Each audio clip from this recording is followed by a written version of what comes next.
Enjoy with your headphones for a better listening experience. Please watch till the end of the video to have the most scariest part of the story. What's a horrifying experience you have lived? 286, just creepy/interesting. I'd had my overly friendly pit mix dog for about 6 months at the time. Very people-friendly. One day on our walk, a bicyclist passed us. She actually lunged at him. She was young and she didn't get far, and the guy rode past, after saying whoa. I was confused and worried. She had never displayed any kind of aggressive behavior. Flash forward, that guy had numerous domestic violence charges and a protective order saying he couldn't be near the house he was riding by. I guess I am saying he had ill intentions being there. About 6 months later, and a much more powerful dog, we're on a walk again. There is some random guy standing up against a fence for my community. No reason to be there. It is dark, my dog zooms right over to him and starts begging for pets and kisses. Random guy is clearly uncomfortable, so I say that she's friendly, etc. He laughs, pets her, and we go on with our wall. As we come back around, the neighbor flags me down saying that her car that was left running was just stolen. It is right by the place we'd passed that guy. TLDR, dogs can sense intentions. My dog loved the guy who stole the car because she sensed he meant no one physical harm, but straight up lunged at the man with history of assaulting women. Also, she has never lunged or even growled at anyone in the 7 years since. We don't deserve dogs. 287, not creepy nor horrifying. For the reader, that is. 11916, I flipped because I couldn't find a doorknob. I am left-handed, the doorknob was on the right side. But I ended up breaking a window. Processing through the window going to my neighbor's car. As it was midwinter. My parents flipped out. Called the police officers and stuff, but before the police officers got there I pissed in the car. 288, when I was 9, I was staying with my grandma in her tiny efficiency apartment. It was a sizzling summer, and we left the window open for the night. I was asleep on the floor when I suddenly woke up to my grandma yelling. I looked up and a man was crouching over me on the floor. She had come out of the bathroom, and seeing this man crouched over me, she grabbed the cordless phone and started screaming at him to get away from me. He said I was his sister and had to go with him right away or he'd kill me.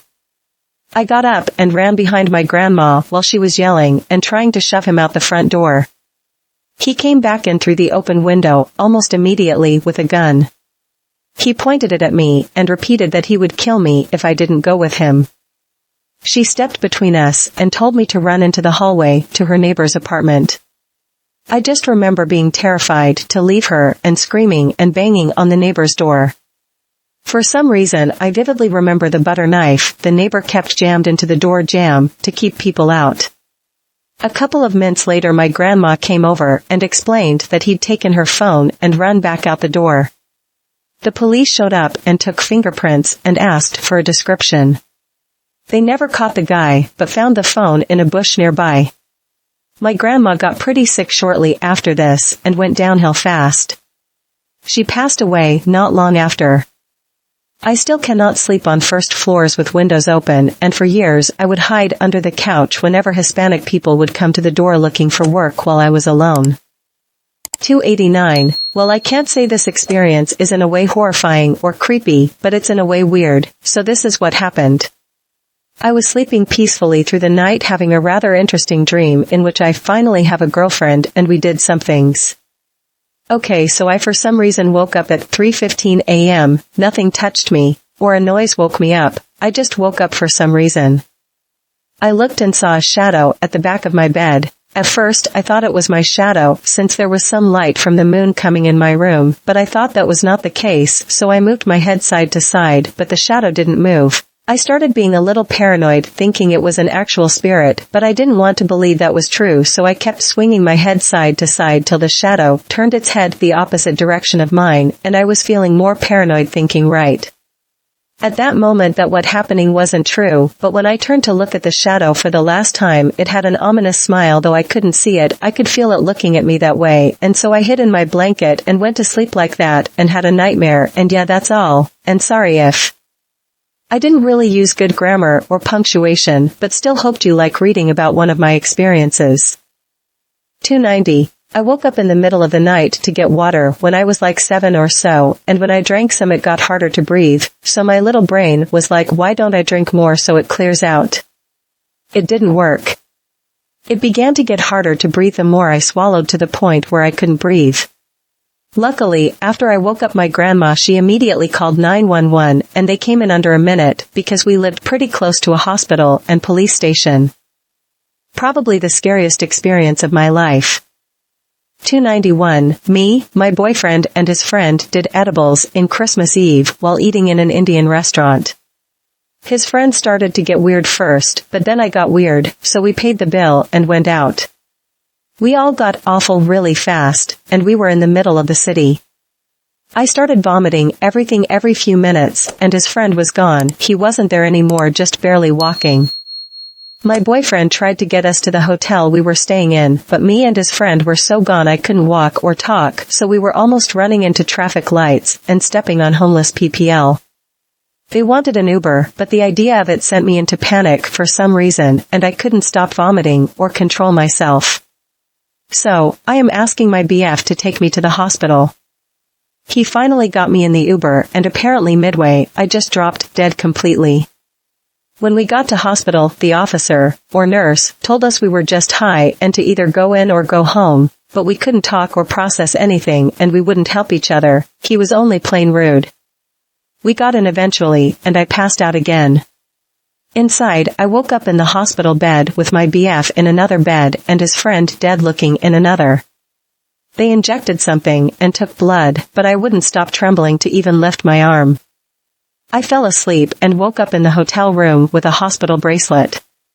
His friend was still there, because he wasn't responding well, but he got out around 7 a.m. First time in my life I did edibles or went to the hospital for any reason. I can't stop thinking about it, especially because I didn't get to say Merry Christmas to my family at midnight like we always do. 292. I had a dream about Slender Man 9 years before the game came out. My grandmother lives in the middle of a forest, and I can still remember the dream like I just woke up from it.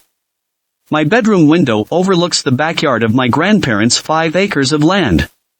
The property is pitch black at night, with the exception of this light post that paints the bark of nearby pine trees with a white illumination. In the dream, if it was a dream, I looked out my window and just saw this white face in the distance. The worst feeling was knowing that despite the great distance between myself and the face, whatever it was stared through the forest and looked at me and me only. I went under the covers of my bed comforter and peeked my head up. The sound of scratching against the exterior of the old house paralyzed me with fear. Slowly, its head began to push through the white, silky curtains of my window. I tried to scream, but my throat only let out a clenched whisper. 293. Fast forward to 2013, the day of my high school graduation. My brother shows me the Slender Man game, and I recognized the character instantly. Sometimes the game would start itself up at random on his computer. I was also scared when I was a week into my new career as a police officer and we received death threats from members of BLM. Imagine people staring at you for all 10 hours you're at work, waiting to see if someone was going to shoot you in your car at a red light. 293. When I was a kid aged 6 to 16, I used to go to this camp, and every Friday of being at this camp we'd go ghost hunting. Sometimes we would catch ghosts or something. The one night we went, we decided to go into the forest and see what we could catch. The reason we went into the forest was because it was scary during the day and a battle happened, so the camp instructor wanted to see the soldiers. So, we drive into the forest and decide to climb out the car. About 12 seconds late we hear this awful scream like a woman was getting tortured. Keep in mind the camp instructor was scared of very little things. The camp instructor then yells for everyone to get in the car, so we all run. I was the last one trying to get in and her body slammed me into the car, and we left. While we were leaving I turned around because I had this strange feeling. And there was this shadow figure chasing after us. On the road back the camp instructor messed up her indicator from the windscreen wipers, and there were 2 kids facing the back window and the wipers went off. They didn't speak for the next 4 hours after that. 294. I grew up in a small town in Alaska. As you'd expect, deeply religious, very conservative. Our HS had a mock presidential election, so everyone's in the auditorium, assigned to states, we can put bills of our own creation up for approval, etc. Someone proposed a bill that we forcibly move every person with HIV to ANWR, a remote wilderness in the middle of nowhere. When it came up for voting, the entire auditorium erupted in applause. It was insanely surreal. The other might be a Christian play put on in our school, after hours so it wasn't illegal, about who goes to heaven and hell. It had like 4 acts, each demonstrating some people, their actions in certain situations, and then they die and go to either. My favorite was the last one where a mom and daughter were driving somewhere. The girl is trying to get her mom to come to church with her, but her mom is too busy working, volunteering at charities, etc. They were explicitly making sure the audience knew by any standard the mom was a good person, but when they got into a car accident, she went straight to hell. 295, my whole life, I've dealt with spirits. It seems like every house we lived in except one was haunted. However, there was one house in particular that really screwed me up. My parents got divorced when I was 8, so we moved out of our big 2-story 4-bed 3-bath house to a small 1-story 2-bed 2-bath house. We converted the office into a room for my little brother. We had 2 dachshunds, both who were extremely attached to me and followed me everywhere, but they would not come into my room. They'd stand outside the door and whine and occasionally bark at what seemed like nothing. I had always had an uneasy feeling in my room at that house, but then I started seeing a black figure in the corner at night, the same corner my dogs always barked at. So, 8-year-old me said duck this, and I started sleeping in my little brother's room every night. He had a bunk bed. My mom didn't think anything of it, but years later told me she always felt unsafe in the house, like we were being watched. I never did any research on the house after moving, but I'm greatly confident that it was indeed haunted by an evil spirit. 296, my bedroom window provides me with a direct view. I don't spend too much time in there, so I have to make sure to close the window before turning on the lights. One day, I felt an overwhelming sense of anxiety. I peeked through my window and saw a figure staring at my window, holding something in their hand. I immediately left the room and went to watch TV until several hours later. I was home alone, and I guess the man was checking to see if anyone was home. Later, I saw on the news that a notorious robber had gone on a spree. If I had turned on the lights, my life could have ended. Still spooks me. 297, I was camping during Thanksgiving with some friends, and we were chilling on this huge rock that we found up the road. This was a dirt road in a mountain, not a provincial campsite. It was hunting season, so larger predators like bears and cougars came down the mountain because of all the hunters that dumped the animal remains. So, we're sitting there, 2 boys, me and my friend, and 2 girls, my friend and a friend she brought with, and my girlfriend decided she's heading back to the campsite. Well okay, good enough for us.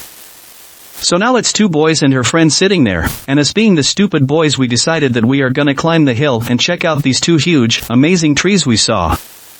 So cool enough, we start heading up to the other tree, a tall birch with no leaves or branches, surrounded by tall yellow grass. It was at this point that I had a bad feeling, so I grabbed a sharp stick that was shaped like a dagger from a nearby tree and held it like a knife as we went up, not alert but more messing around. We get there, and we are talking about the tree when we both hear something. I immediately paused the music we were listening to and grabbed him, so he'd stop moving. He didn't see it, I did though. I saw the tall grass around us slowly moving, but whatever was moving it was moving to our rights and camouflaged, so I still don't know what it was. I, however, am fairly sure it was a cougar as it was big, moving slowly like it was stalking us, and was yellow like the grass. This next part is told from his perspective because I honestly don't remember any of this. I blanked out. I grabbed his arm, and in that moment the only thing I remember is feeling his fear and his pulse in his veins. He looked at me shocked, and I'm a pretty serious guy when I want to be and have this certain face that I have when I'm dead serious, and it scares all my friends lol. So that face came on. I grabbed his arm as he was about to run and I whispered something like the following in a monotone scary voice: HG, don't run, don't look back, don't wait for me, and make as little sound as possible. Walk down the hill, get OL, and go back to camp. I'll be behind you. And with that he went down the hill, while I faced whatever was in the grass with my stick dagger raised. I felt no fear, no excitement, no emotions at all, only plain waiting for whatever it was. Then I risked a turn of my head and saw that he was waiting for me.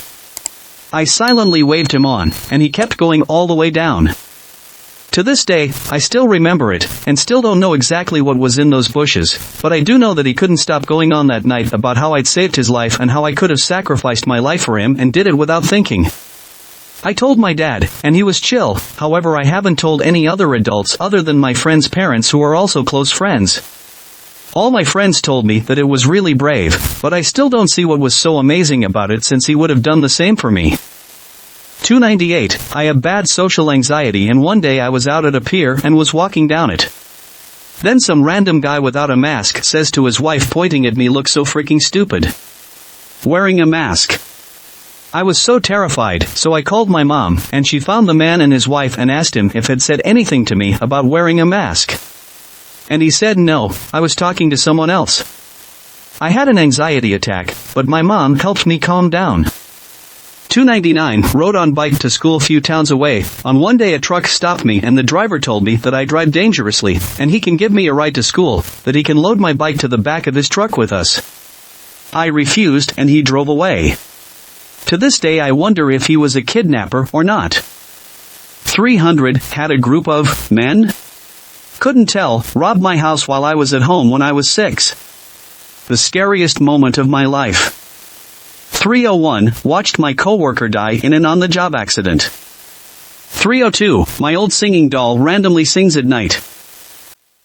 Thanks for watching. Please comment, like, share and subscribe. The Internet Surfer on YouTube for more horror and scary stories.